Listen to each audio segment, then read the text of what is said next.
আল্লাহ রাব্বুল আলামিন বলেন ওয়ানাদউল মাওয়াজিনাল কিসত লিয়াউমিল কিয়ামাহ, আমি কিয়ামতের দিন ন্যায় বিচারের আদালত কায়েম করব। বলে দুনিয়ার বিচারালয়ে তো অধিকাংশ সময় ন্যায় বিচার পাওয়া যায় না। আল্লাহ তাআলা বলেন ফালা তুযলামু নাফসুন শাইআ, আমার ওই বিচারালয়ে কারো উপরে ন্যূনতম কোনো জুলুম করা হবে না, অবিচার করা হবে না। আল্লাহ তাআলা বলেন ওয়া ইন কানা মিসকালা হাববাতিন মিন খারদালিন আতাইনা বিহা ওয়া কাফা বিনা হাসিবিন। আল্লাহ তাআলা বলেন কেউ যদি দুনিয়ায় সরিষা দানা পরিমাণ কোন আমল করে থাকে, আতাইনা বিহা, ওই আমল সহ যে আমল করেছে তাকে আল্লাহ তাআলা হাজির করবে। দেখুন, আদালতে যদি বিচারক রায় দিতে চায় দুইটা জিনিস দরকার। এক নাম্বার, যে অপরাধ করেছে তারে দরকার। দুই নাম্বার, অপরাধের সাক্ষীর সাথে সাথে অপরাধের এভিডেন্স, প্রমাণপত্র দরকার। আল্লাহ তাআলা প্রমাণও হাজির করবে, আল্লাহ তাআলা যার বিচার করবে তারেও হাজির করবে। শুধু তাই না, আল্লাহ তাআলা সাক্ষীও হাজির করবে। বলে দুনিয়ায় অনেক সময় আদালতের বাইরে 200 টাকায় সাক্ষী পাওয়া যায়। মামলা খারিজের জন্য সাক্ষী দরকার, কয় ভাই আমার পক্ষে একটু সাক্ষী দিয়ে দাও, কয় 500 টাকা দিলে দিয়া দিব। আছে না নাই? দুনিয়ায় মিথ্যা সাক্ষী দেওয়া যায়, কিন্তু কিয়ামতের দিন সাক্ষী হবে যারা, তারা কেউ মিথ্যা বলবে না। সুবহানাল্লাহ বলে। ওই দিন সাক্ষী হবে আমাদের হাত, যেই হাত দিয়ে পা দিয়ে আমি আপনি পাপ করতেছি। আল্লাহ তাআলা বলেন আল ইয়াউমা নাখতিমু আলা আফওয়াহিহিম ওয়া তুকাল্লিমুনা আইদিহিম ওয়া তাশহাদু আরজুলুহুম বিমা কানু ইয়াকসিবুন। আল্লাহ তাআলা বলেন আজকে আমি কিয়ামতের দিন মানুষের মুখের উপরে মোহর মেরে দিব, কথা বলতে পারবে না। কথা বলবে সেই দিন হাত, ওয়া তুকাল্লিমুনা আইদিহিম, আমার সাথে কথা বলবে তাদের হাত, ওয়া তাশহাদু আরজুলুহুম, সাক্ষী দিবে তাদের পা, বিমা কানু ইয়াকসিবুন, এই পা দ্বারা তারা দুনিয়ায় কি উপার্জন করেছে। শুধু এই হাত আর পা সাক্ষী দিবে তা নয়, আল্লাহ তাআলা আরেক জায়গায় বলেন শাহিদা আলাইহিম সামউহুম ওয়া আবসারুহুম ওয়া জুলুদুহুম বিমা কানু ইয়ামালুন। সাক্ষী দিবে তাদের কান, সাক্ষী দিবে চোখ, সাক্ষী দিবে চামড়া। বলেন তো এইগুলা দুনিয়ায় কথা বলে নাকি? হাত পারে কথা বলতে দেখলাম না, ওইটা যদি ওই দিন কথা বলে মানুষ হতবাক হয়ে যাবে। মানুষ তখন বলবে ক্বালু লিজুলুদিহিম লিমা শাহিদতুম আলাইনা, কিরে চামড়া তোমরা আজকে আমার বিপক্ষে কেন সাক্ষী দাও? সে কেমন যেন বলতে চায়, কিরে চামড়া, কিরে চোখ, কিরে কান, কিরে হাত, কিরে পা, তুই তো দুনিয়ায় কথা বলতি না, এত পাপ তোর দ্বারা করলাম, আজকে কেমনে কথা কস? কেমনে আমার বিপক্ষে তোরা সাক্ষী দেস? কেমনে কথা বলতে পারলি আজকে? জবাব দিবে তারা ক্বালু আনতাকানাল্লাহুল্লাযী আনতাকা কুল্লা শাই। তারা সেই দিন কথা বলবে আর বলবে শোনো, আজকে আমাদেরকে কথা বলার ক্ষমতা দিয়েছেন তিনি, যিনি সকলকে কথা বলার ক্ষমতা দিয়েছে। সুবহানাল্লাহ। এখন বলেন তো 200 টাকা দিয়ে সাক্ষী ঘুরায় দেওয়া যায়, অস্ত্রের মামলা হামলা ভয় দিয়ে সাক্ষী ঘুরায় দেওয়া যায়, সাক্ষ্য ঘুরায় দেওয়া যায়, কিন্তু কিয়ামতের ময়দানে আল্লাহর সামনে যারা সাক্ষী, এদেরকে ঘুষ দিয়া, হুমকি দিয়া, ধামকি দিয়া মিথ্যা সাক্ষ্য দেওয়ানো যাবে নাকি? আল্লাহ তাআলা বলেন আফা হাসিবতুম আন্নামা খলাকনাকুম আবাসা ওয়া আন্নাকুম ইলাইনা লা তুরজাউন। আল্লাহ তাআলা বলেন তোমরা কি এইটা মনে করো যে তোমাদেরকে আমি বেহুদা সৃষ্টি করেছি? আন্নামা খলাকনাকুম আবাসা, অনেক প্রশ্নের জবাব মালিক কেন সৃষ্টি করেছেন, অনেক প্রশ্নের সংক্ষিপ্ত জবাব আল্লাহ তাআলা বলেন ওয়া আন্নাকুম ইলাইনা লা তুরজাউন। আল্লাহ তাআলা বলেন তোমরা আবার আমার নিকটেই প্রত্যাবর্তিত হবে, আমার কাছে আবার ফিরে আসবা। আমাদেরকে কেমন যেন আল্লাহ তাআলা ওই ঘুড়ি ওড়ানো যুবকের মতো, যখন একটা ঘুড়ি আকাশে ওড়ানো হয়, নাটাই থেকে সুতা ছেড়ে দেওয়া হয়, ঘুড়িটা এত দূর চলে যায়, অনেক উপরে চলে যায়, দেখা যায় না। হয়তো ঘুড়ি মনে করে আমাকে আর ধরে কে, আমাকে আর শোবে কে, কিন্তু আবার যখন সন্ধ্যা ঘনিয়ে আসে, ঘুড়ির মালিক ঘুড়ির সুতা নাটাইয়ের মধ্যে আবার গোছাতে থাকে। আবার একটা সময় সুতা গোটাতে গোটাতে আবার তার হাতের মধ্যে ঘুড়ি চলে আসে। আমরা মানুষ, আমাদের বিষয়টাও এরকম, কেমন যেন আল্লাহ তাআলা আমাদের ছেড়ে দিয়েছে। সন্ধ্যা নামলে যেমন মালিক সুতা টান দিয়া ঘুড়িটা আবার হাতে নিয়ে যায়, হায়াত যখন শেষ হয়ে যাবে আল্লাহ তাআলা আমাদেরকে আবার টান দিয়া তার দিকে নিয়ে যাবে। এজন্য এই দুনিয়া মজা মাস্তির জায়গা না। মৃত্যুর মাধ্যমে এই দুনিয়ায় আমাদের অবস্থান শেষ হবে। দুনিয়ার হায়াত কম কিন্তু দাম অনেক বেশি। দুনিয়া হলো একটা মঞ্জিল, বলে আমরা এক একটা মঞ্জিল অতিক্রম করে করে এই দুনিয়ায় এসেছি। আমরা প্রথমে ছিলাম রূহের জগতে, বলে সেখানে কত কাল থেকেছি তার হিসাব আমাদের কারো জানা নাই। এরপরে আসলাম আলমে দুনিয়ায়, এখানে সময়টা কম কিন্তু দামটা অনেক বেশি সময়ের। একটা ছেলে 2 বছর লেখাপড়া করার পরে একটা সাবজেক্টের পরীক্ষা দেয়, ম্যাট্রিক পরীক্ষায়। ইংরেজি পড়ে 2 বছর, পরীক্ষা দেয় 3 ঘন্টা। এই 3 ঘন্টা সময়ের উপরে তার 2 বছরের ফলাফল নির্ভর করতেছে। অনুরূপভাবে এই দুনিয়ার হায়াত কিন্তু কম, এই দুনিয়ার অল্প সময়ের কর্মের উপর নির্ভর করে তার অনন্তকালের অবস্থানটা কোথায় হবে। এজন্য দুনিয়ার সময়গুলো আল্লাহ আমাদের কাজে লাগানোর তৌফিক দান করেন বলি আমিন। দুনিয়ার সময় শেষ হবে, মালাকুল মাউত চলে আসবে, কিয়ামত শুরু। মৃত্যুর মাধ্যমে আমরা দুনিয়ার জগৎ থেকে স্থানান্তরিত হব। মানুষ যখন মারা যায়, আসলে তো আমাদের মূল হলো রূহ। আমাদের মূল কি বলেন তো? রূহ। আল্লাহ রাব্বুল আলামিন এই রূহের পরিচয়, নারী হোক আর পুরুষ হোক, রূহের পরিচয় দেওয়ার ক্ষেত্রে আল্লাহ তাআলা তারতম্য করেন না। গঠনগত দিক দিয়ে নারী পুরুষের তারতম্য আছে, পার্থক্য আছে, কিন্তু রূহের পরিচয় দেওয়ার ক্ষেত্রে আল্লাহ তাআলা কোনো তারতম্যর কথা বলেন নাই। আবার সকলের রূহ আল্লাহ তাআলা একজন থেকে সৃষ্টি করছেন। আল্লাহ তাআলা বলেন,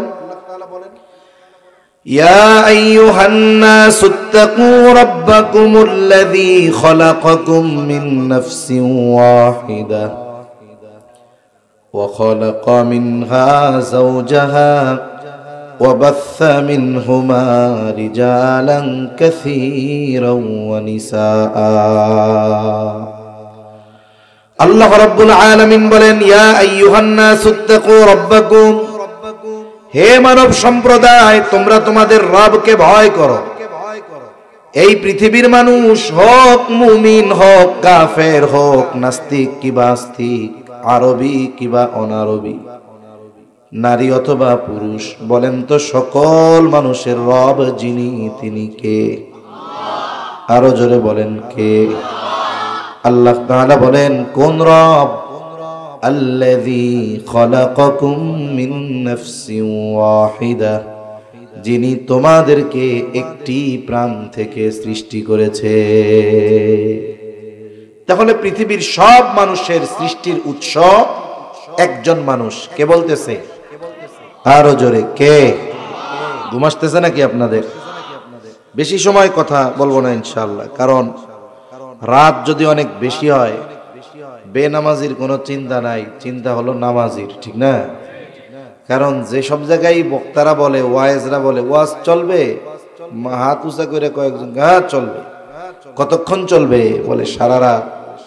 যেই কয়টা কয় সারা রাত, একটাও ফজর পড়ে না, অত টেনশন নাই।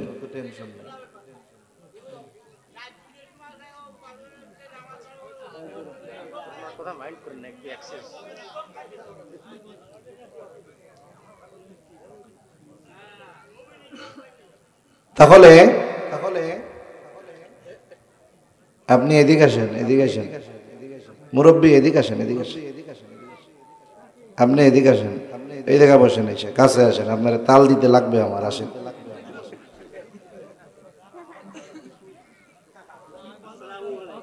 হ্যাঁ, ওয়ালাইকুম আসসালাম। উঠে বসে আসেন, চলে আসেন। হ্যাঁ, আসেন।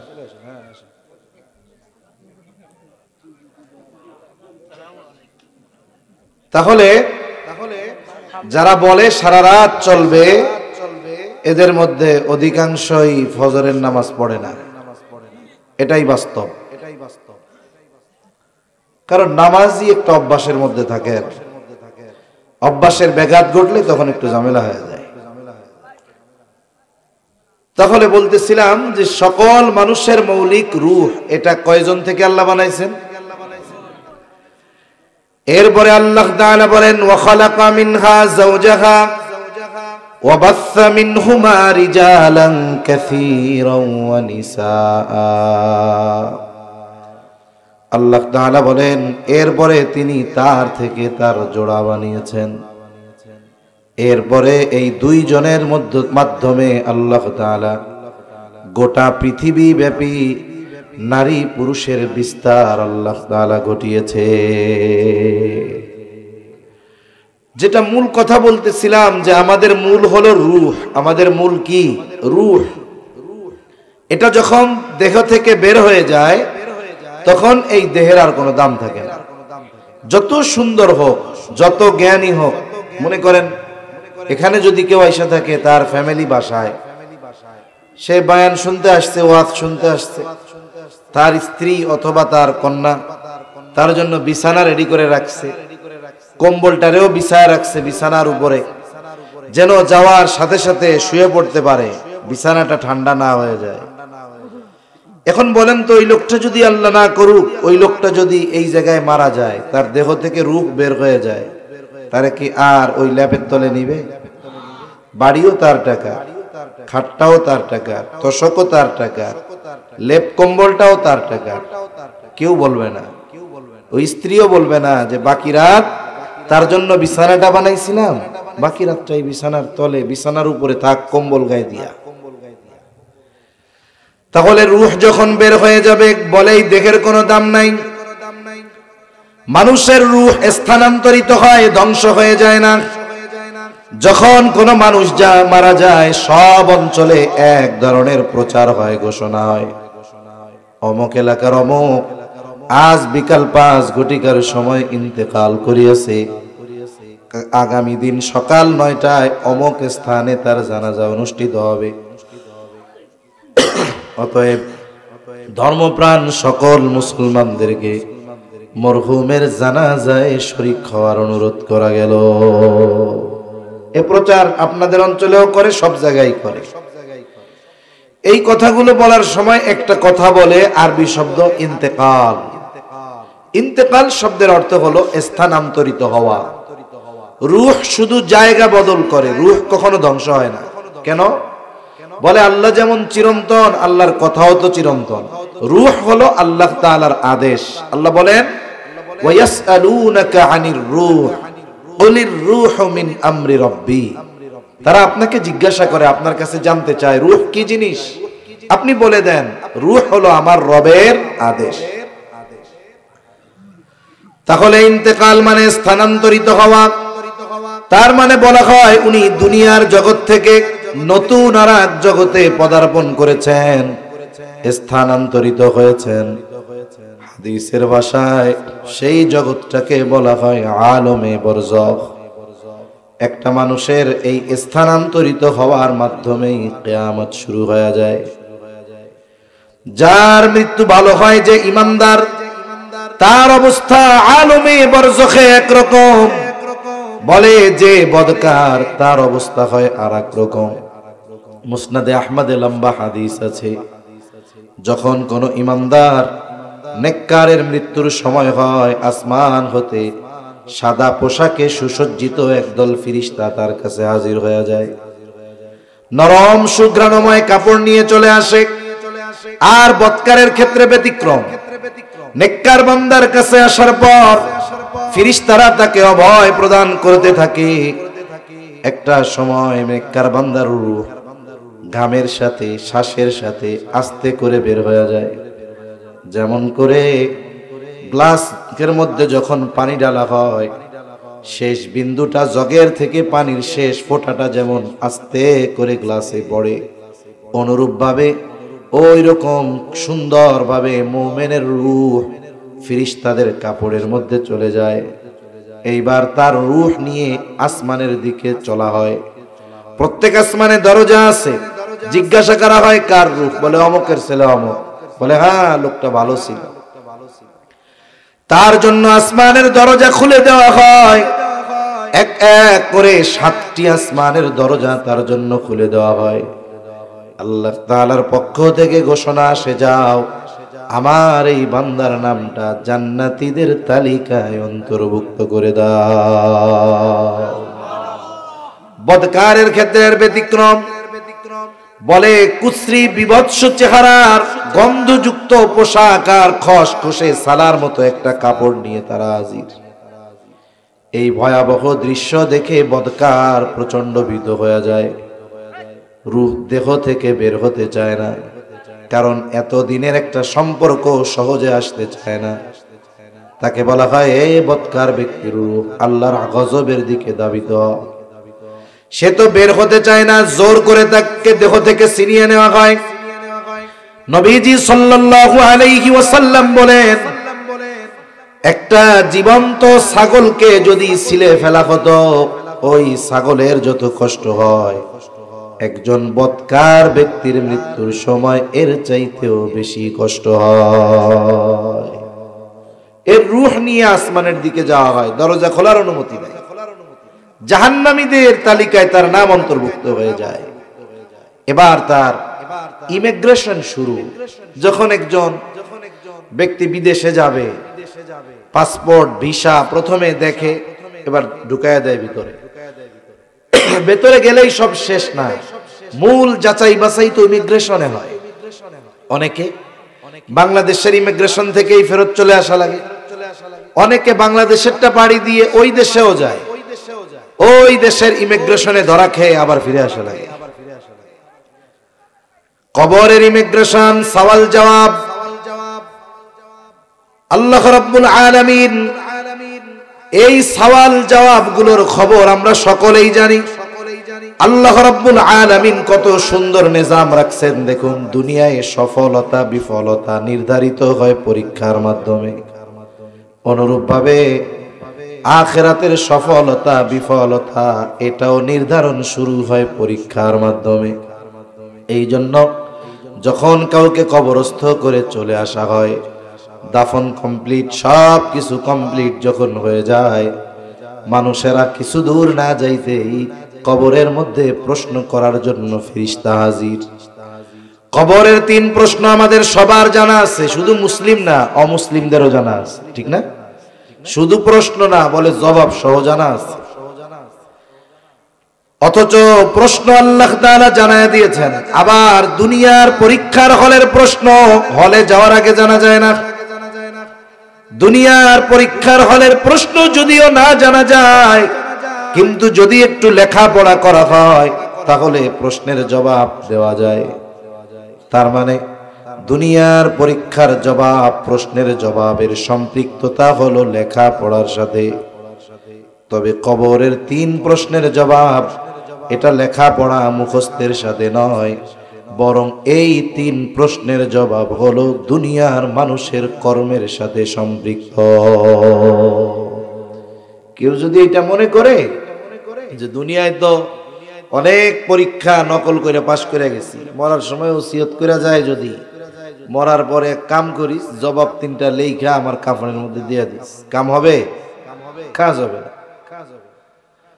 আবার মুখস্থ করে কেউ এই চিন্তা করলে কাজ হবে না, তারা এসে জিজ্ঞাসা করার আগেই কমু কি জিজ্ঞাসা করবা জানি, জবাব হলো এই। বলার সুযোগ আছে? সুযোগ নাই। কবরের 3 প্রশ্ন। প্রথম প্রশ্ন, মার রব্বুকা, তোমার রব কে? আমরা সবাই মুখ দিয়ে বলতে পারি আমাদের রব আল্লাহ। এই কথা শুধু মুখ দিয়ে বললে হবে না, বলে যেই ব্যক্তি আল্লাহ তাআলাকে রব বলে স্বীকার করার পরে রবের সকল হুকুম আহকাম অনুযায়ী জীবন পরিচালিত করেছে, রবের আদেশ নিষেধ মেনে চলেছে, ওই ব্যক্তি জবাব দিবে আমার রব হলো আল্লাহ। 2 নাম্বার প্রশ্ন করবে, ওমা দীনুক, তোমার দিন কি? আমরা সবাই জানি দিন আমাদের ইসলাম। এখন এই ইসলাম কে জবাব দিতে পারবে? বলে যে ইসলামের আলোকে যার গোটা হায়াত যে সুসজ্জিত করেছে, ইসলাম অনুযায়ী জীবন পরিচালনা করেছে। ইসলাম শুধু নামাজ, রোজা, হজ, যাকাতের মধ্যে সম্পৃক্ত নয়, বরং ইসলাম হলো কমপ্লিট কোড অফ লাইফ। এক কথায় মানব জীবনের যত বিষয় আছে সব কিছুর সমাধান ইসলামে আছে না নাই? আল্লাহ বলেছেন ইসলাম পূর্ণাঙ্গ জীবন ব্যবস্থা। এখানে ব্যক্তিগত জীবন, পারিবারিক জীবন, সামাজিক জীবন, রাজনৈতিক জীবন, রাষ্ট্রীয় জীবন, পৌরনীতি, অর্থনীতি, কূটনীতি সব আছে।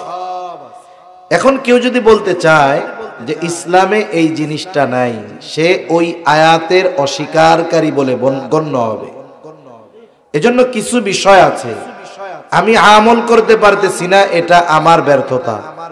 আল্লাহর কাছে ক্ষমা চাওয়া যে আল্লাহ এটা আমি পারতেছি না, তবে আছে, কিন্তু আমি করি না বিধায় এটা নাই বলা, এটা সমীচীন নয়। কারণ এটা অস্বীকার করার মাধ্যমে ঈমান চলে যাবে। ঠিক কিনা বলেন?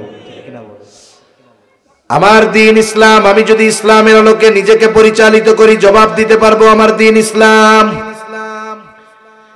নবীজিকে দেখায় বলা হবে, মা হাদার রাজুলুল্লাযী বুইসা ফীকুম, এই ব্যক্তিকে যাকে তোমাদের কাছে প্রেরণ করা হয়েছিল, যে নবীর আদর্শে আদর্শিত, নবীর সুন্নাতের আলোকে যে জীবন সাজিয়েছে, ও জবাব দিবে ইনি হলেন নবী মুহাম্মাদুর রাসূলুল্লাহ সাল্লাল্লাহু আলাইহি ওয়াসাল্লাম। তাহলে এই 3 প্রশ্নের জবাব লেখা পড়া মুখস্থের সাথে না আমলের সাথে? এখন উনি কবরের পরীক্ষায় পাস। আল্লাহ তাআলার পক্ষ থেকে ঘোষণা আসবে, সাদাকা আবদি, সাদাকা আবদি, ফাফরিশুহু মিনান নার ওয়ালবিসুহু মিনান নার ওয়াফতাহু লাহু বাবান ইলান নার। আমার এই বান্দা সত্য বলেছে, তাকে জান্নাত থেকে জান্নাতি পোশাক এনে পরায় দাও, তার কবরের মধ্যে জান্নাতের বিছানা বিছায়া দাও, তার কবরের সাথে জান্নাতের সাথে দরজা খুলে দাও। তাকে বলা হবে তুমি ঘুমাও যেমন করে নতুন দুলা ঘুমায়। নতুন জামাই যখন তার শ্বশুর বাড়ি বেড়াইতে আসে, সে যখন ঘুমায় তার ঘুমে কেউ ডিস্টার্ব করে না, নিরিবিলি যেন নির্বিঘ্নে আরামে ঘুমাইতে পারে। আবার আর এক হাদিসের মধ্যে আসছে, তার কবরটা তো প্রশস্ত হয়ে যাবে, দৃষ্টি সীমা যত দূর পর্যন্ত যায় তার কবরকে আল্লাহ প্রশস্ত করে দিবে। মনে রাখতে হবে, দুনিয়ার চোখ দিয়ে আলমে বরজখের কিছু দেখা সম্ভব নয়, দেখা যায় না বিধায় অস্বীকার করারও কোনো সুযোগ নাই। এই পৃথিবীর অনেক কিছু আছে আমরা না দেখেই এগুলোকে বিশ্বাস করে নিয়েছি। আর এই আলমে বরজখের কোরআন সাদিকুল মাসদুক নবী মুহাম্মাদুর রাসূলুল্লাহ সাল্লাল্লাহু আলাইহি ওয়াসাল্লাম, যিনি গোটা হায়াতে একটা মিথ্যা কথা বলেন নাই, তিনি যে বলেন নাই এ কথার সাক্ষ্য তো আল্লাহ দিবেন, সাথে সাথে মক্কার কাফেররা, ওনার দুশমনরা পর্যন্ত এই ব্যাপারে সাক্ষ্য দিয়েছে। ঠিক কিনা? সেজন্য এ কথা বিশ্বাস করার ক্ষেত্রে কোনো সংশয় রাখার সুযোগ নেই। কবরের সফর লম্বা সফর। আপনি যদি খুলনা থেকে কক্সবাজার যাইতে চান, ডাইরেক্ট বাস আছে না, গাড়ি আছে। মনে করেন লম্বা সফর একাকী করা কষ্টের, এত লম্বা সফর যদি আপনি একা করেন, পাশের সিটে কে বসলো না বসলো তার ঠিক আছে, দেখা গেল অজ্ঞান পার্টি বসছে, অজ্ঞান কইরা ব্যাগ ট্যাগ টাকা পয়সা সব নিয়ে যাবে, সফরটা হবে কষ্টের, পেরেশানিতে ঘুম আসবে না। কিন্তু বলেন তো, সফর যত লম্বা হোক, সাথে যদি একজন বিশ্বস্ত সফর সঙ্গী থাকে, এই সফরটা কঠিন না সহজ? আরামের। বলবে তুমি একটু সজাগ থেকো, আমি ঘুমাইলাম। আর একা থাকলে চিন্তিত, যদি ঘুমাই পকেট থেকে মোবাইল টাকা পয়সা যদি নিয়ে যায়, পেরেশানি থাকা লাগে। কবরের সফর লম্বা সফর, একাকী ঘর কবর। সে হঠাৎ দেখবে একজন সুদর্শন ব্যক্তি তার দিকে আসতেছে, সে দুনিয়ায় কোনোদিন তারে দেখে নাই, কিন্তু চেহারা খুব সুসজ্জিত। এবার তাকে জিজ্ঞাসা করবে, কে হে তুমি আগন্তুক, তোমারে তো চিনলাম না। এইবার সে বলবে, তুমি কি আমাকে চিনতে পারো নাই? আমি হইলাম তোমার দুনিয়ার নেক আমল সমূহ, নামাজ রোজা হজ যাকাত দান সাদকা সহ তুমি দুনিয়ায় যত নেক আমল করেছো, তোমার নেক আমল গুলোকে আল্লাহ তাআলা এই সূরাত দিয়া তোমার কাছে আমারে পাঠায়া দিছে। তুমি চিন্তা করো না, আমি তোমাকে জান্নাত পর্যন্ত না পৌঁছায়া তোমার থেকে আমি আলাদা হব না। এই যে হাদিসে আসছে না, তিলাওয়াত যারা করবে কোরআন তিলাওয়াত, সূরা বাকারা, সূরা মুলক, এগুলো কবরে আযাব থেকে বাঁচার জন্য সহায়ক। এখন তার সফরটা লম্বা, সে মনে করবে এটা মনে হয় জান্নাত, কারণ এর চাইতে তো আরামের আর কিছু নাই। ফেরেশতারা তাকে জানাবে, না না, এটা জান্নাত নয়, বরং জান্নাতে এর চাইতে কল্পনাতীত নেয়ামত তোমার জন্য রাখা হয়েছে। এখন ওই বেশি ভালোটার খবর শুই না, এখন তার আকাঙ্ক্ষা বাড়বে ওইটা পাওয়ার। আল্লাহর কাছে সে বলবে, এটা আমারে কখন দিবে? বলে কিয়ামতের পর।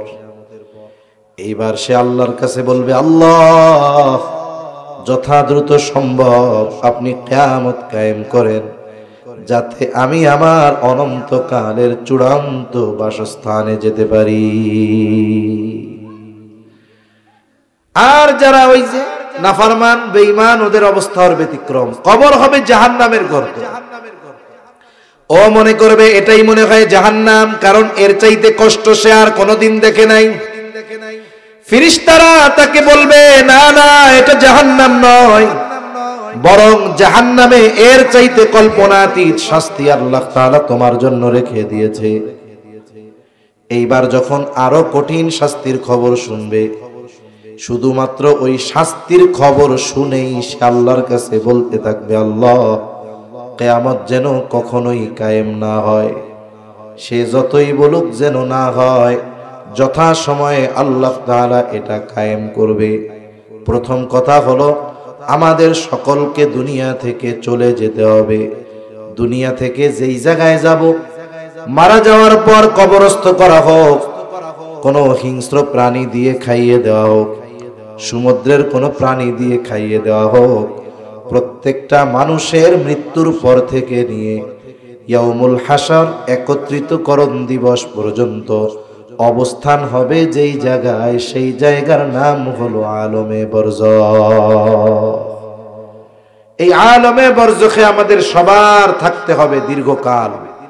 এই জায়গাটা কারো জন্য শান্তির, কারো জন্য কষ্টের। দীর্ঘকাল থাকতে হবে, তবে চিরকাল নয়, অনন্তকাল নয়। এই পৃথিবীতে মানব বসতির ইতি ঘটাবেন আল্লাহ তাআলা ইসরাফিল আলাইহিস সালামকে দিয়ে সিংহায় ফুৎকার দেওয়ানোর মাধ্যমে। আল্লাহ তাআলা কোরআনুল কারীমের মধ্যে বলেন, ওয়ানুফিখা ফিস সূরি ফাসাহিকা মান ফিস সামাওয়াতি ওয়া মান ফিল আরদি ইল্লা মান শাআল্লাহ সুম্মা নুফিখা ফীহি উখরা فإذا هم قيام ينظرون। আল্লাহ রাব্বুল আলামিন বলেন, ওয়ানুফিখা ফিস সূর ফাসাহিকা মান ফিস সামাওয়াতি ওয়া মান ফিল আরদ ইল্লা মান শাআল্লাহ প্রথমবার সিংহায় ফুৎকার দেবার পর আসমান জমিনের মাঝে যত প্রাণী আছে, যত প্রাণ আছে, সকলে অজ্ঞান হয়ে যাবে। তাফসীরে ইবনে কাসিরের মধ্যে আসছে, সিংহায় ফুৎকারের এই আওয়াজ এত তীব্রতর হবে, মানুষে অজ্ঞান হয়ে যাবে। প্রথমে অজ্ঞান হবে, এরপরে সকলের মৃত্যু ঘটবে। একেবারে সর্বশেষ মানুষটাও দুনিয়া থেকে ইন্তেকাল করবে। বলে এরপরে দ্বিতীয়বার আর একটা সিংহায় ফুৎকার দেওয়া হবে। দুই সিংহায় ফুৎকারের মাঝে ব্যবধান হাদিসের মধ্যে আসছে কমপক্ষে 40,000 বছর। কত হাজার বছর? এই দৃষ্টিকোণ থেকে যেই ব্যক্তি সর্বশেষ এই দুনিয়া থেকে বিদায় নিবে, আলমে বরজখে, সে কমপক্ষে 40,000 বছর থাকবে। আল্লাহ তাআলা বলেন, সুম্মা নুফিখা ফীহি উখরা ফাইযা হুম কিয়ামুন ইয়ানদুরুন। এবার যখন দ্বিতীয়বার সিংহায় ফুৎকার দেওয়া হবে, প্রথম সিংহায় ফুৎকারে আল্লাহ যেগুলো চান সেগুলো ছাড়া বাকি সব শেষ। দ্বিতীয়বার সিংহায় ফুৎকার দেওয়া হবে কমপক্ষে 40,000 বছর পর। এই সিংহায় ফুৎকার দেওয়ার পর কি হবে আল্লাহ বলেন, সুম্মা নুফিখা ফীহি উখরা ফাইযা হুম কিয়ামুন ইয়ানদুরুন। সকলে আবার উঠে দাঁড়িয়ে যাবে, তাকায় দেখতে থাকবে কি হচ্ছে এগুলা।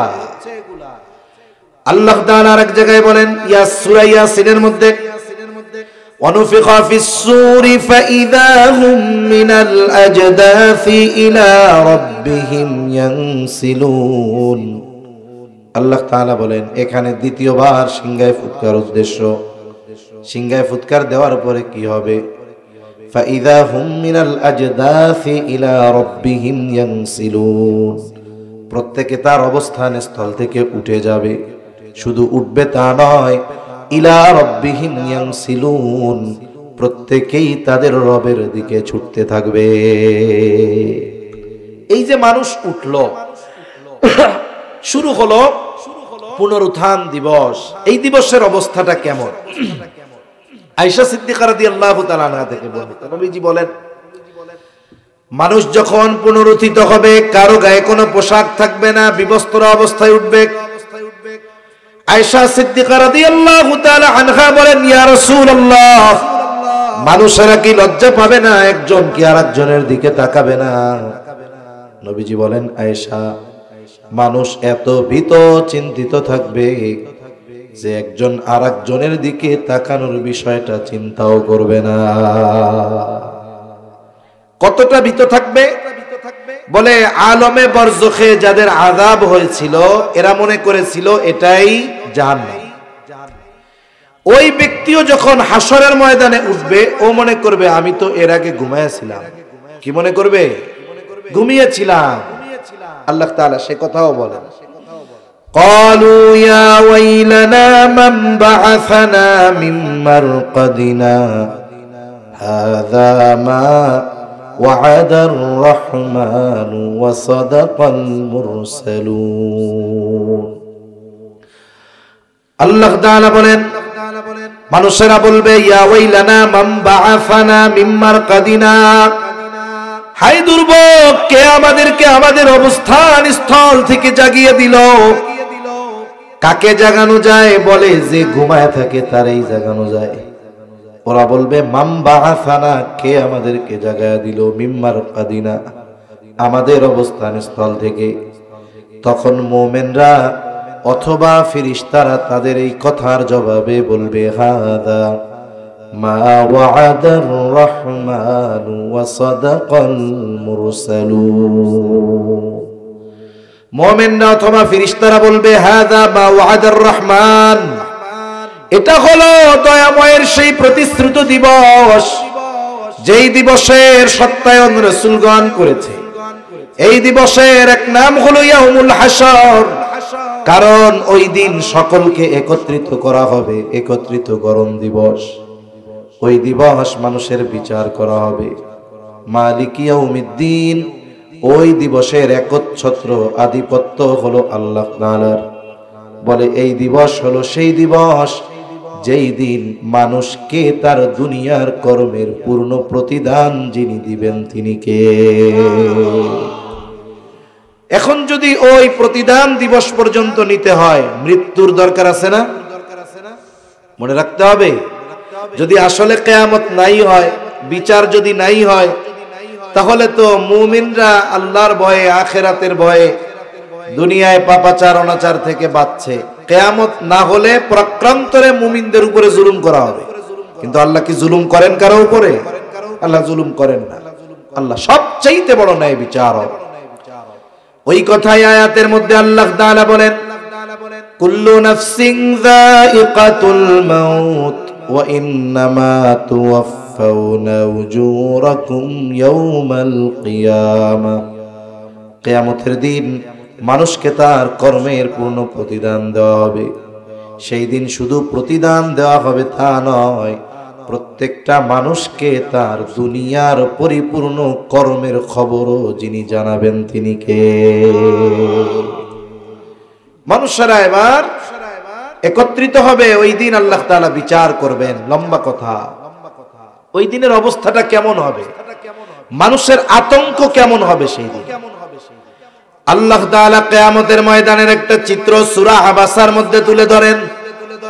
আল্লাহ তাআলা বলেন, ইয়াউমা ইয়াফিরুল মারউ মিন আখিহি ওয়া উম্মিহি ওয়া আবিহি ওয়া সাহিবাতিহি ওয়া বানিহি লিকুল্লি ইমরিইন মিনহুম ইয়াউমা ইযিন শা'নুন ইউগনি। আল্লাহ তাআলা বলেন, কিয়ামতের দিন ভাই ভাইয়ের থেকে পলায়ন করবে, ওয়া উম্মিহি ওয়া আবিহি, পিতামাতার থেকে পলায়ন করবে, ওয়া সাহিবাতিহি ওয়া বানিহি, স্ত্রী সন্তানদের থেকে পলায়ন করবে। অনেক প্রবাসী ভাই আছে 17-18 ঘন্টা ডিউটি করে লাগাতার মরুভূমির মধ্যে কষ্ট করে, যখন সে বাসায় আসে বাড়িতে আইসাই ফোন লাগায়, মায়ের সাথে ভিডিও কলে কথা বলে, স্ত্রী থাকলে তার সাথে কথা বলে, বাবার সাথে কথা বলে, সন্তানের চেহারাটা দেখে। এই যে 18 ঘন্টা কষ্ট করবার পর যখন মায়ের চেহারা দেখে, সন্তানের চেহারা দেখে, বাবার চেহারা দেখে, মুহূর্তের ভিতরে সন্তানের ওই মায়া মাখা মুখ দেখার সাথে সাথে 18 ঘন্টার কষ্ট দূর হয়ে যায়। দুনিয়ায় মানুষ কষ্ট থেকে বাঁচার জন্য আপনজনের চেহারা দেখে কথা বলে, কিন্তু কিয়ামতের দিন মুসিবত এমন, বলে দুনিয়ায় কষ্ট দূর করার জন্য যাদের চেহারা দেখতো, কিয়ামতের দিন তাদের চেহারা দেখাটাও তার জন্য কষ্টের হয়ে যাবে। সেজন্য কেউ কাউকে পরিচয় দিতে চাইবে না। কঠিন এক অবস্থা সেই দিন। সব বিষয়গুলো এক মজলিসে বলা কঠিন। আল্লাহ তাআলা তো সেই দিন বিচারালয় কায়েম করবেন, আমাদের সবার বিচার হবে। আল্লাহ তাআলা বলেন, وَنَضَعُ الْمَوَازِينَ الْقِسْطَ لِيَوْمِ الْقِيَامَةِ فَلَا تُظْلَمُ نَفْسٌ شَيْئًا وَإِنْ كَانَ مِثْقَالَ حَبَّةٍ مِّنْ خَرْدَلٍ أَتَيْنَا بِهَا وَكَفَى بِنَا حَاسِبِينَ। আল্লাহ রাব্বুল আলামিন বলেন, ওয়ানাদউল মাওয়াজিনাল কিসতা লিয়াউমিল কিয়ামাহ, আমি কিয়ামতের দিন ন্যায় বিচারের আদালত কায়েম করব। বলে দুনিয়ার বিচারালয়ে তো অধিকাংশ সময় ন্যায় বিচার পাওয়া যায় না। আল্লাহ তাআলা বলেন, ফালা তুযলামু নাফসুন শাইআ, আমার ওই বিচারালয়ে কারো উপরে ন্যূনতম কোনো জুলুম করা হবে না, অবিচার করা হবে না। আল্লাহ তাআলা বলেন, ওয়া ইন কানা মিসকালা হাববাতিন মিন খারদালিন আতাইনা বিহা ওয়া কাফা বিনা হাসিবিন। আল্লাহ তাআলা বলেন, কেউ যদি দুনিয়ায় সরিষা দানা পরিমাণ কোনো আমল করে থাকে, আতাইনা বিহা, ওই আমল সহ যে আমল করেছে তাকে আল্লাহ তাআলা হাজির করবে। দেখুন, আদালতে যদি বিচারক রায় দিতে চায়, দুইটা জিনিস দরকার। এক নাম্বার, যে অপরাধ করেছে তারে দরকার। 2 নাম্বার, অপরাধের সাক্ষীর সাথে সাথে অপরাধের এভিডেন্স, প্রমাণপত্র দরকার।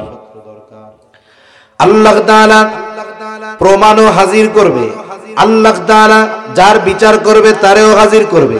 শুধু তাই না, আল্লাহ তাআলা সাক্ষীও হাজির করবে। বলে দুনিয়ায় অনেক সময় আদালতের বাইরে 200 টাকায় সাক্ষী পাওয়া যায়। মামলা খারিজের জন্য সাক্ষী দরকার। কয় ভাই আমার পক্ষে একটু সাক্ষী দিয়ে দাও। কয় 500 টাকা দিলে দিয়ে দিব। আছে না নাই? দুনিয়ায় মিথ্যা সাক্ষী দেওয়া যায়, কিন্তু কিয়ামতের দিন সাক্ষী হবে যারা, তারা কেউ মিথ্যা বলবে না। সুবহানাল্লাহ বলে। ওই দিন সাক্ষী হবে আমাদের হাত, যেই হাত দিয়ে পা দিয়ে আমি আপনি পাপ করতেছি। আল্লাহ তাআলা বলেন আল-ইয়াওমা নাখতিমু আলা আফওয়াহিহিম ওয়া তুকাল্লিমুনা আইদিহিম ওয়া তাশহাদু আরজুলুহুম বিমা কানু ইয়াকসিবুন। আল্লাহ তাআলা বলেন আজকে আমি কিয়ামতের দিন মানুষের মুখের উপরে মোহর মেরে দিব, কথা বলতে পারবে না। কথা বলবে সেই দিন হাত। ওয়া তুকাল্লিমুনা আইদিহিম, আমার সাথে কথা বলবে তাদের হাত। ওয়া তাশহাদু আরজুলুহুম, সাক্ষী দিবে তাদের পা। বিমা কানু ইয়াকসিবুন, এই পা দ্বারা তারা দুনিয়ায় কি উপার্জন করেছে। শুধু এই হাত আর পা সাক্ষী দিবে তা নয়, আল্লাহ তাআলা এক জায়গায় বলেন শাহিদা আলাইহিম সামউহুম ওয়া আবসারুহুম ওয়া জুলুদুহুম বিমা কানু ইয়ামালুন। সাক্ষী দিবে তাদের কান, সাক্ষী দিবে চোখ, সাক্ষী দিবে চামড়া। বলেন তো এইগুলা দুনিয়ায় কথা বলে নাকি? কারো হাত পা চোখ কান মাঝে মধ্যে বলে যে ওই আর গুনাহ করিস না, কিছু বলে? বলে না। অথচ আমরা এদের দ্বারা গুনাহ সংগঠিত করাই, কিছুই বলে না। কারণ কথা বলতে পারে, কিন্তু বলা নিষেধ। কার থেকে? আল্লাহর থেকে মানা। এখন কিছু কইস না, চুপ করে থাক। গুনাহ করলে জমিন আল্লাহরে বলে আল্লাহ আদেশ দেন আমি এটারে গিলা ফেলি, আল্লাহ বলে না থাক। অনেক সময় যেই জিনিস আমরা দেখি নাই জীবনে, এই জিনিসটা যদি সামনে চলে আসে, এটা আমাদের জন্য বড় আশ্চর্যের হয়ে যায়। হাত পারে কথা বলতে দেখলাম না, ওইটা যদি ওই দিন কথা বলে মানুষ হতবাক হয়ে যাবে। মানুষ তখন বলবে ক্বালু লিজুলুদিহিম লিমা শাহিদতুম আলাইনা, কিরে চামড়া তোমরা আজকে আমার বিপক্ষে কেন সাক্ষী দাও? সে কেমন যেন বলতে চায়, কিরে চামড়া, কিরে চোখ, কিরে কান, কিরে হাত, কিরে পা, তুই তো দুনিয়ায় কথা বলতি না, এত পাপ তোর দ্বারা করলাম, আজকে কেমনে কথা কস? কেমনে আমার বিপক্ষে তোরা সাক্ষী দেস? কেমনে কথা বলতে পারলি আজকে? জবাব দিবে তারা ক্বালু আনতাকানাল্লাহুল্লাযী আনতাকা কুল্লা শাই। তারা সেই দিন কথা বলবে আর বলবে শোনো, আজকে আমাদেরকে কথা বলার ক্ষমতা দিয়েছেন তিনি, যিনি সকলকে কথা বলার ক্ষমতা দিয়েছে। সুবহানাল্লাহ। এখন বলেন তো 200 টাকা দিয়ে সাক্ষী ঘুরায় দেওয়া যায়? অস্ত্রের মামলা হামলা ভয় দিয়ে সাক্ষী ঘুরায় দেওয়া যায়, সাক্ষ্য ঘুরায় দেওয়া যায়, কিন্তু কিয়ামতের ময়দানে আল্লাহর সামনে যারা সাক্ষী, এদেরকে ঘুষ দিয়া, হুমকি দিয়া, ধামকি দিয়া মিথ্যা সাক্ষ্য দেওয়ানো যাবে নাকি? সাক্ষী যেমন 1 নাম্বার, বিচারক 1 নাম্বার, কোনো ভেজাল নেই। অবস্থা কত জটিল দেখেন। আল্লাহ তাআলা কোরআনুল কারীমে একটা সূরা নাযিল করছে, সূরার নাম হলো লোকমান। এই সূরার মধ্যে হযরত লোকমান তার সন্তানকে কিছু উপদেশ দিয়েছে, এর মধ্যে একটা উপদেশ হলো এটা, ইয়া বুনাইয়া ইন্নাহা ইন তাকু মিসকালা হাববাতিন মিন খারদালিন ফাতাকুন ফি সাখরা আও ফিস সামাওয়াতি আও ফিল আরদি ইয়াতি বিহাল্লাহ। হযরত লোকমান তার সন্তানকে বলে, হে আমার বৎস, ইন্নাহা, তোমার ওই আমলটা, মুফাসসিরিনে কেরাম বলেন ওটা হতে পারে নেক আমল, হতে পারে বদ আমল। তোমার ওই আমলটা ইন্নাহা ইন তাকু মিসকালা হাববাতিন মিন খারদাল, যে আমলটা তুমি করেছো আমলটার পরিমাণ হলো সরিষা দানা সমান। এখন ওই আমলটা যদি ফাতাকুম ফি সাখরা, তুমি যদি কোনো পাথরের মধ্যেও করো, আও ফিস সামাওয়াত, আসমানেও যদি করো, আও ফিল আরদ, জমিনেও যদি করো, তোমার ওই সরিষা দানা পরিমাণ আমলটা যেখানেই করো না কেন, ইয়াতি বিহাল্লাহ, ওই আমলটা কিয়ামতের দিন যিনি হাজির করবেন তিনি কে? ওই আমলটাও হাজির করবে। এই আয়াতের তাফসীরে হযরত আনাস রাদিয়াল্লাহু তাআলা আনহু থেকে হাদিস আছে, নবীজি বলেন যদি এমন কোন পাথর, কেমন পাথর? বলে যেই পাথরের দরজাও নাই জানালাও নাই। এখন যেখানে দরজা নাই জানালা নাই, ঢোকা বের হওয়ার ব্যবস্থা নাই, ওই জায়গায় কারো যাওয়া কি সম্ভব? সম্ভব না। এই অসম্ভবকে যদি কেউ সম্ভব করে, ওই পাথরের মধ্যে যদি কোনো আমল করে, আমল যত ক্ষুদ্র হোক, ওই আমলটাও কিয়ামতে হাজির করবেন কে? তাহলে দেখুন, শাস্তি দেওয়ার জন্য তিনটা জিনিস দরকার হয়। কয়টা জিনিস? এক নাম্বার অপরাধীর দরকার হয়, দুই নাম্বার সাক্ষী দরকার হয়, তিন নাম্বার অপরাধের প্রমাণ দরকার হয়। তিনটাই আল্লাহর কাছে আছে না নাই?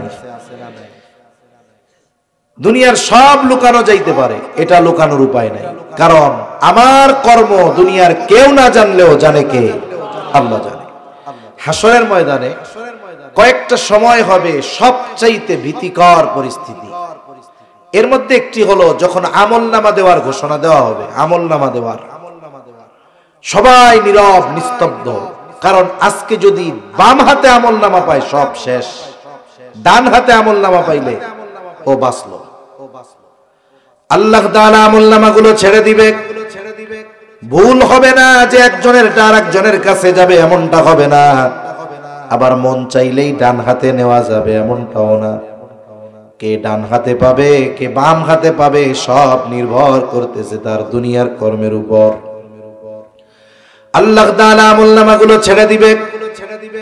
আমলনামাগুলো কারো ডান হাতে কারো বাম হাতে, বাম হাত বুক চিরে পেছনে নেওয়া হবে। আল্লাহ তাআলা এবার বলবেন, ইকরা কিতাবাকা কাফা বিনাফসিকাল ইয়াওমা আলাইকা হাসিবা। আল্লাহ তাআলা বলবেন, তুমি পড়ো তোমার কিতাব, পড়ো তোমার আমলনামা, তোমার হিসাবের জন্য তুমি নিজেই যথেষ্ট। বলে যে জীবনে ক খ গ ঘ পড়তে পারে না, আলিফ বা তা সাও পারে না, তাকেও আমলনামা পড়ার যোগ্যতা দিবেন কে? আল্লাহ তাআলা তাকেও যোগ্যতা দিবেন। এই পৃথিবীতে বোঝা এখন সহজ। এই মোবাইলে এত প্রযুক্তি আসছে, ওই চায়না থেকে আপনারা যদি কেউ ফোন দেয়, আপনার ফোনে যদি ওই সফটওয়্যার থাকে যে কোনো ভাষা থেকে আপনারে ফোন দিলে আপনি তার কণ্ঠে আপনার ভাষায় শুনবেন। চায়না ফোন দিছে আপনারে, ও তো চ্যাচু ম্যামু কি কি কইতাছে, কিন্তু আপনি বাংলায় শুনবেন যে ভাই আপনি কে, কেমন আছেন। আপনি এখন তারে আবার বলতেছেন বাংলায়, আমি আব্দুর রহিম আলহামদুলিল্লাহ ভালো আছি। ও ওই দেশে আপনার টোনে চায়না ভাষায় শুনবে যে হ্যাঁ আমি আব্দুর রহিম ভালো আছি। সুবহানাল্লাহ। মানুষের এই বুদ্ধি দিছে কে? তার মানে একজন মূর্খ মানুষও পৃথিবীর অপর প্রান্তে একজনের সাথে নির্দ্বিধায় এখন কথা বলতে পারবে। এই প্রযুক্তি আছে, অলরেডি পৃথিবীতে আছে। তাহলে ওই আল্লাহ আমলনামা পড়ার যোগ্যতা দিবে, এটা আল্লাহর জন্য কি কঠিন? এটা অতি সহজ। কি সহজ বলেন? অতি সহজ। এবার তো পড়বে সবাই। কি বলবে পড়া? মালি হাদাল কিতাব লা ইউগাদিরু সগীরাতান ওয়ালা কাবীরাতান ইল্লা আহসাহা। কেমন কিতাব, একটা ছোট বড় কোনো বিষয় বাদ যায় নাই, সবের মধ্যে আছে। আমি যেটা ভুলে গেছি এটাও আছে। ক্ষুদ্র থেকে ক্ষুদ্রাতীত, বৃহৎ থেকে বৃহত্তর, সব কিছু আমলনামার মধ্যে আল্লাহ রেডি রেখেছে। এখন ডান হাতে যে আমলনামা পাইলো সে খুশি হবে না? প্রথম খুশি যে আমার চিরকাল জাহান্নামে থাকা লাগবে না, আমারে যদি কিছু শাস্তি মাস্তি দেয়ও এক সময় আমি জান্নাতে যাবই। কিয়ামতের ময়দানে ডান হাতে আমলনামা পাওয়াটাই সবচাইতে বড় সফলতা। যে সারা বছর গুড়গুড় করছে, লেখাপড়া করেই নাই, ও যদি 33 পায় কোনো মতে, ওরে বাবা, আর একজন গোল্ডেন এ প্লাস পাইয়া যে খুশি না হয়, ও 33 পাইয়া তার চেয়ে বেশি খুশি হয়। ঠিক কিনা বলেন? দেখবেন যে ওই মিষ্টি কিনা শেষ করে দিছে সব। ডান হাতে যারা আমলনামা পাবে, প্রথমে খুশি যে ডান হাতে তো পাইছি, অনন্তকাল জাহান্নামে থাকা লাগবে। এদের অভিব্যক্তি কেমন হবে, এরা কেমন আনন্দিত হবে? আল্লাহ তাআলা বলেন, ফাআম্মা মান উতিয়া কিতাবাহু বিয়ামিনি ফায়াকুলু হাউম ইকরাউ কিতাবিয়া ইন্নী যানানতু আন্নী মুলাকিন হিসাবিয়া। এই কথাটাই আমাদের মূল খেয়াল রাখতে হবে। আমরা সবাই ডান হাতে আমলনামা চাইতো। কারা কারা ডান হাতে চাই? ডান হাত উঁচা করেন। নারায়ে তাকবীর, নারায়ে তাকবীর। হাত না ভাই। ডান হাতে আমলনামা পাওয়ার থিওরি এই কথাগুলোর মধ্যেই আছে। আল্লাহ তাআলা বলেন, কি বলবে তারা? ডান হাতে যে আমলনামা পাবে সে বলবে, মানুষদেরকে বলবে, ফায়াকুলু হাউম ইকরাউ কিতাবিয়া, আরে এই তো আমার আমলনামা, এই তো আমার কিতাব, পড়ো আমার আমলনামা। সে সাথে সাথে ডান হাতে আমলনামা পাওয়ার কারণটাও বলে দিবে। কি বলবে? ইন্নী যানানতু আন্নী মুলাকিন হিসাবিয়া। সে বলবে, আমি এই ব্যাপারে দৃঢ় ধারণা রাখতাম যে আমাকে আমার হিসাবের মুখোমুখি হওয়া লাগবে। ডান হাতে আমলনামা পাইছে, সে খুশি।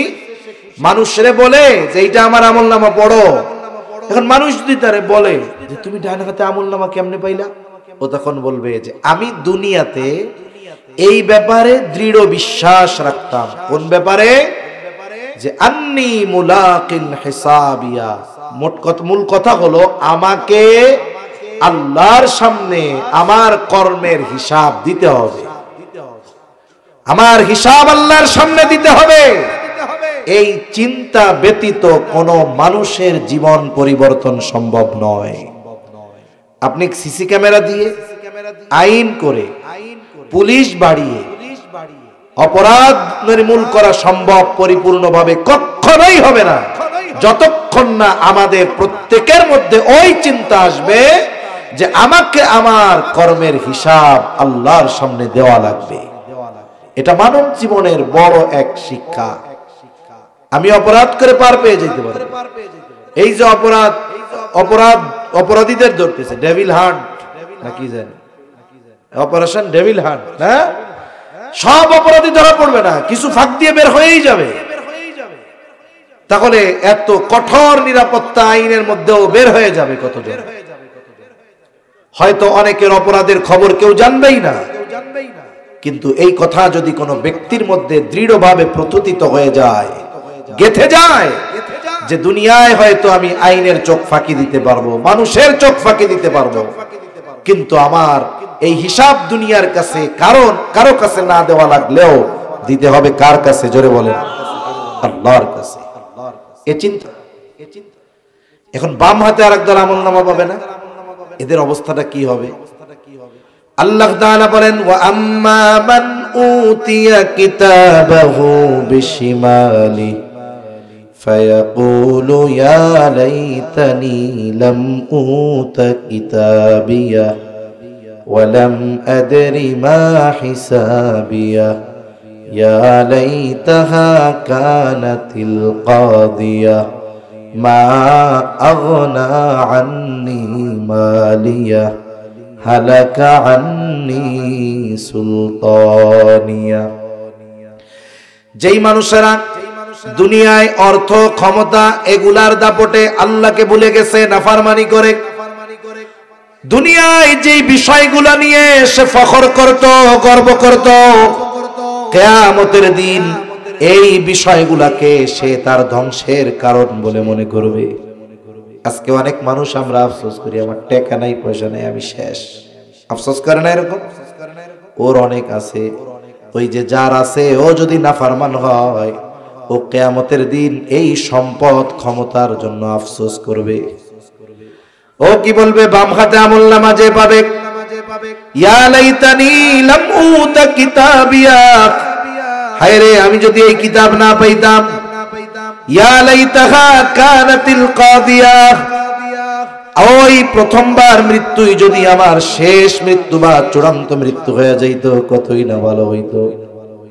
মা আগনা আন্নি মালিয়া হালাকা আন্নি সুলতানিয়া, আরে আমার মাল সম্পদ কোনো কাজে আসলো না, আমার ক্ষমতাই আমারে শেষ করে দিল। একটু চিন্তা করে দেখেন, এই মানুষগুলো সেই দিন ক্ষমতা, টাকা পয়সা তার ধ্বংসের কারণ বলে মনে করবে।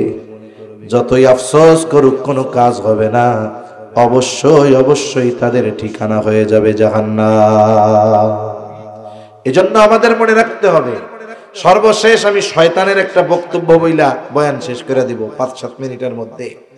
দেখুন, সর্বশেষ আশায় মানুষ থাকবে যারা দুনিয়ায় আল্লাহর হুকুম আহকাম মানে নাই, যারা আল্লাহর হুকুম আহকাম মানে না। এই মানুষগুলো বলুক আর না বলুক, তারা অনুসরণ করে শয়তানের। কার করে বলেন? সে মুখে বলুক আর না বলুক, যারা আল্লাহর গোলামি করে না, এরা অটোমেটিকলি গোলামি করে কার? শয়তানের। কিয়ামতের দিন আল্লাহ তাআলার ফয়সালা যখন চূড়ান্ত, যেমন বাংলাদেশের বিচারালয়গুলায় যদি কোনো চূড়ান্ত সিদ্ধান্ত দেয়, এটার ব্যাপারে আপিল করা যায়। জজ কোর্ট যদি সিদ্ধান্ত দেয়, সুপ্রিম কোর্টে করা যায়। সুপ্রিম কোর্ট যদি কারো ব্যাপারে কোনো রায় দেয়, মৃত্যুদণ্ড হবেই, আর এক জায়গাও আপিল করা যায়, রাষ্ট্রপতির কাছে। কিয়ামতের দিন আল্লাহ তাআলা সিদ্ধান্ত নেওয়ার পরে ওই জায়গায় আপিল করার ক্ষমতা আর কারো নাই। কিন্তু যারা দুনিয়ায় শয়তানের গোলামি করছে, ওরা আশায় থাকবে, আরে আমাকে ওই নেতাটারে যদি পাইতাম, তাইলে তার মাধ্যমে হয়তো কিছু একটা হইতো। আল্লাহ তাআলা কিয়ামতের দিন শয়তান তার অনুসারীদের সাথে কেমন আচরণ করবে আল্লাহ জানায় দেন। আল্লাহ তাআলা বলেন, ওয়াকালাশ শাইতানু লাম্মা কুদিয়াল আমরু ইন্নাল্লাহা ওয়া'আদাকুম ওয়া'দাল হক। আল্লাহ তাআলা বলেন, যেই দিন যখন চূড়ান্ত ফয়সালা হয়ে যাবে, শয়তান তার অনুসারীদের কি বলবে? তাফসীরের মধ্যে আসছে, ওরা তো হতাশ, কেমন করে আজকে আমরা বাঁচতে পারি? কোথায় দুনিয়ায় যার অনুসরণ করেছিলাম, তারা শয়তানকে খুঁজতে থাকবে। হঠাৎ দেখবে ওই যে দূরে দেখা যায় শয়তান দৌড় শুরু করবে, শয়তানও দৌড়াবে। অনেক দূর যাওয়ার পর ঘুরে দাঁড়িয়ে যাবে শয়তান, এইবার ওরাও দাঁড়ায় যাবে, চিন্তা করবে আমাদেরকে মনে হয় বাঁচার কোনো রাস্তা বইলা দিবে। এই যে দাঁড়ায় শয়তান বক্তব্যটা দিবে, এটাই আল্লাহ কইতেছে। কি বলবে শয়তান? আল্লাহ তাআলা বলেন, ইন্নাল্লাহা ওয়া'আদাকুম ওয়া'দাল হক। শয়তানের প্রথম বক্তব্য হলো, নিশ্চয়ই আল্লাহ তোমাদের সাথে যেই ওয়াদা দিয়েছেন এটা সত্য ওয়াদা, আর আমিও তোমাদের সাথে কিছু ওয়াদা দিয়েছিলাম।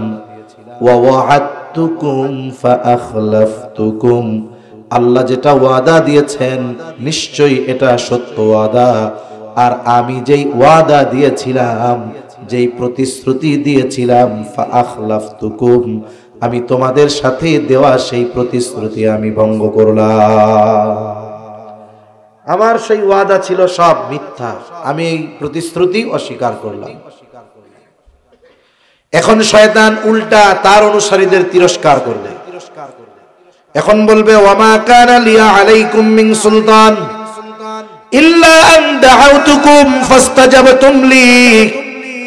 আরে তোমাদের উপরে আমার কোনো ক্ষমতা ছিল না। ওয়ামা কানা লিয়া আলাইকুম মিন সুলতান, তোমাদের উপরে আমার কোনো অধিকার ছিল না। থাকবে কেমনে? আমি তোমাদের বানাই নাই, আমি তোমাদের রিজিক দেই নাই, আমি তোমাদের কিছুই দেই নাই। তবে একটা জিনিস, ইল্লা আন দাআউতুকুম ফাস্তাজাবতুম লি, ওই মুয়াজ্জিনের ডাক তোমারে মসজিদে নিতে পারে নাই। মুয়াজ্জিন ডাকছে, ডাকে কে? মুয়াজ্জিনের কণ্ঠে ডাক, কিন্তু ডাকটা কার তরফ থেকে? আল্লাহর ডাক তোমারে তার ঘরে নিতে পারে নাই। অথচ ওই আল্লাহ তোমারে বানিয়েছে, তিনি তোমার রব, তিনি তোমাকে রিজিক দিয়েছে। অথচ দৈনিক 5 বার তোমাকে তার ঘরে যাওয়ার জন্য ডাকছে, তুমি যাও নাই। অথচ আমার তোমার উপরে কোনো ক্ষমতা নাই। আমি শুধু তোমাকে ডেকেছি আমার পথে আসো, ফাস্তাজাবতুম লি, তুমি মালিকের নাফরমানি করে আমার ডাকে সাড়া দিয়ে ছুটে আসছো। তুই তো বড় নাফরমান, শয়তান ওরে বলবে তুই কত বড় নাফরমান। হ্যাঁ, আমি তোরে কিছু দেই নাই, তুই আমার ডাকে চলে আইছস। আর আল্লাহ তোরে সব দিছে। 5 বার ডাকছে মসজিদ থেকে, তোরে কল্যাণের জন্য ডাকছে, সালাতের জন্য ডাকছে, তুই যাস নাই। কত বড় নাফরমান তুই। তাহলে শোনো, আজকে শুনে নাও, ফালা তালুমুনি ওয়ালুমু আনফুসাকুম, আমারে কোনো ভৎসনা করো না, নিজেরা নিজেদেরকে ভৎসনা করো। আজকে তোমাদের এই পরিণতির জন্য তোমরাই দায়ী।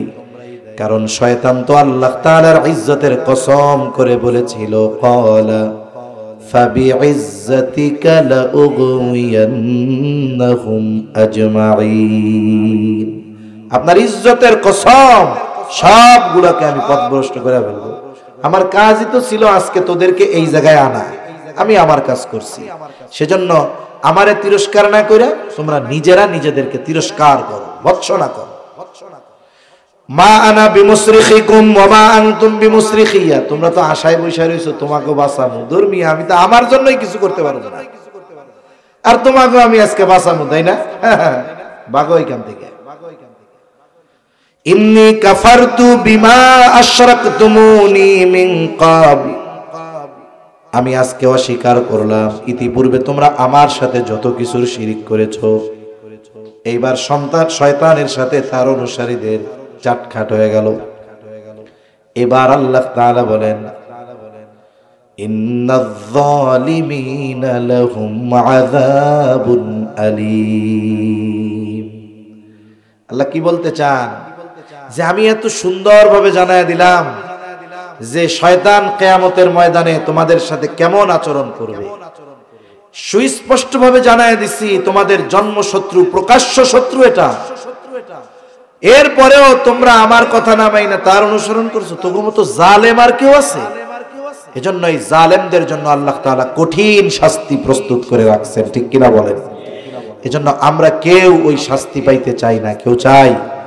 এজন্য মনে রাখতে হবে আখিরাতে কিয়ামতের ময়দান এটা কষ্টের জায়গা।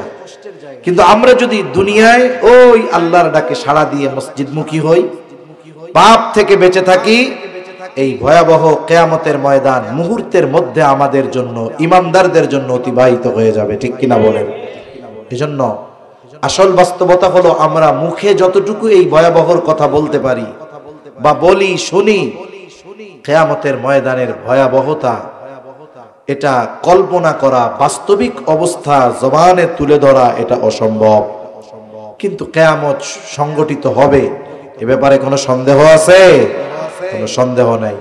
আমরা চাই ওই দিন আমাদের হিসাব সহজ হোক, ওই দিন আমরা আরশের ছায়ায় স্থান পাই, ওই দিন আমাদের মিজান নেকের দিকে পাল্লা ভারী হোক, ওই দিন পুলসিরাত জানি আমরা বিজলির গতিতে পাড়ি দিয়ে যেতে পারি। আমরা চাই হাউজে কাউসার যেন আমাদের নসিব হয়, পানি যেন নসিব হয়। এগুলো যদি চাই, এ সব কিছু অর্জন করার জায়গা কোনটা? জোরে বলেন, আরো জোরে কোনটা? এজন্য দুনিয়াকে বলা হয় আখিরাতের ক্ষেত। আখিরাতের ক্ষেত, এখানেই আমি আপনি যা বপন করব এর ফসল মৃত্যুর পর থেকে পাওয়া শুরু করব। আল্লাহ সুবহানাহু ওয়া তাআলা আমাদেরকে এই দুনিয়া থেকেই আখিরাতের ফসল অর্জন করার তৌফিক দান করেন। সকলে বলি আমিন।